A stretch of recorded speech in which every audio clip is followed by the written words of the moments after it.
جیسے ایک کمہار نے ایک چکر بنایا ہوا ہے اپنا، اور اس کے اوپر وہ آپ کو گھما رہا ہے، مٹی کو گھما رہا ہے۔ تو وہ جو مٹی ہے، اس مٹی نے آخرکار سانچے میں ڈل جانا ہے، اس نے آخرکار پیالے میں ڈل جانا ہے، کیونکہ وہ اپنے محور پر گھوم رہی ہے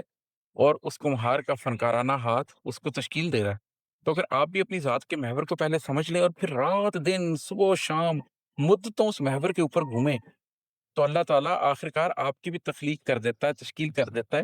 آپ اس سانچے میں ڈل جاتے ہیں جس سانچے میں ڈلنے کے لیے اللہ نے آپ کو اس دنیا میں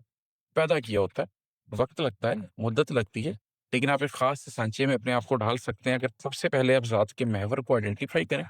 پھر اس ذات کی محور کے گرد گول چکر گھومتے ہوئے آپ شب و روز بتائیں۔ یہ 2 کام کر لیں، آپ ایک ایسا پہلا بن جائیں گے جیسا پہلا اللہ نے آپ کو بنانا چاہا تھا۔ اور پھر یہ ایک اور شعر ہے، شعر فرق ہے لیکن انہی ایسپیکٹس کی نشاندہی کرتا ہے۔ یہ ہے کہ ذات کے ماخذ سے ایک آنسو چلا، ذات کے ماخذ سے ایک آنسو چلا، پھر بنا چشمہ بہا پھر یم بیم۔ آپ کی ذات کے محور سے، آپ کے ذات کے ماخذ سے ایک آنسو چلتا ہے۔ وہ ایک آنسو جو آپ کی آنکھ سے ٹپک جائے تو اللہ کہتا ہے کہ میں تمہیں معاف کر دوں گا، جہنم سے تمہیں آزاد کر دوں گا۔ ویسے ہی آپ کو چلتے چلتے ٹھوکر لگی اور آپ گر گئے اور آپ کی آنکھ میں آنسو آ گیا، اس کی بات نہیں ہو رہی۔ وہ قلب سے اللہ کو ایسے پکارنا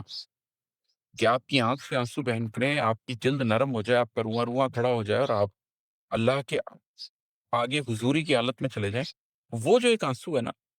وہ تو پھر چشمہ بن جاتا ہوتا ہے۔ میری ایک نظم ہے، آپ اس کو ضرور سنیے گا، آلریڈی میں ریکارڈ کروا چکا ہوں، معجزہ،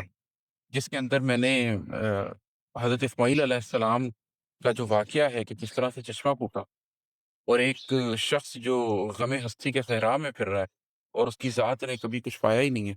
ان دونوں کے امتزاج سے وہ نظم لکھی ہے کہ کس طریقے سے روایت دین ابراہیمی اور کس طریقے سے روایت غم ہستی مل سکتے ہیں، اور کیسے آپ اپنی ذات کے اندر وہ معجزہ پا سکتے ہیں جس کو ہم نے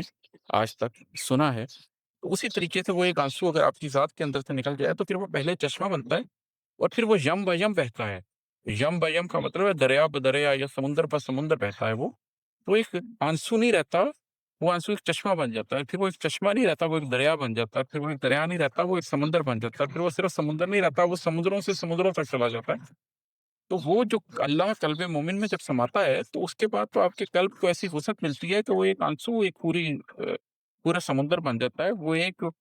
ایٹم کے اندر آپ کو کائنات نظر آنے لگ جاتی ہے۔ تو آپ اپنی ذات کے محور کو سمجھیں، اس کے اوپر وقت گزاریں، اس کے اوپر کام کریں، تو ذات کے ماخذ سے آپ کو سمندر پھوٹتے ہوئے نظر آ سکتے ہیں۔